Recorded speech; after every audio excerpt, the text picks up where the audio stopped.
Alright, it's hour 23 of my intermittent fast. As I promised, I would fast 32 hours for Taylor Swift's birthday. Now, you may have noticed that this past year I went on a number of 30 some plus hour fasts, and there's a reason for that. Last year in 2020, I got really good at doing 20 some hour fasts, right? I would eat one meal a day, or maybe two meals a day, but at least a good 18 to 20 hour fast in between, right?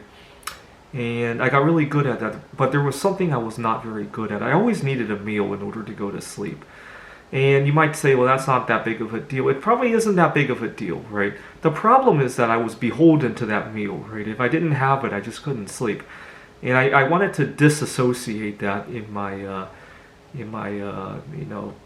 Pavlovian kind of response, right?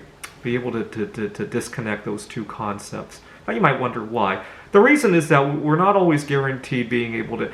I'm not saying I never want to eat before bed.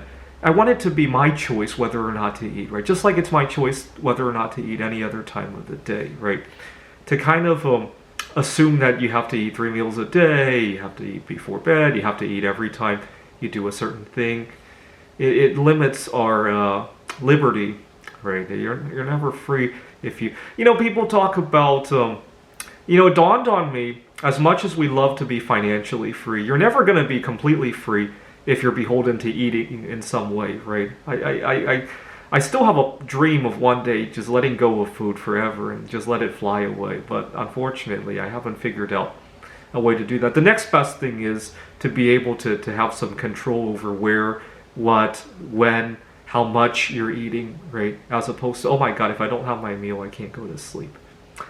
23 hours. I hope to do one for Hanukkah. I think it's also a dry fast. A little bit nervous about that. Dry fasts are a little bit trickier for me. Fortunately, it's winter time. I'm in Seattle now, right? Go watch my other dry fast back during Yom Kippur.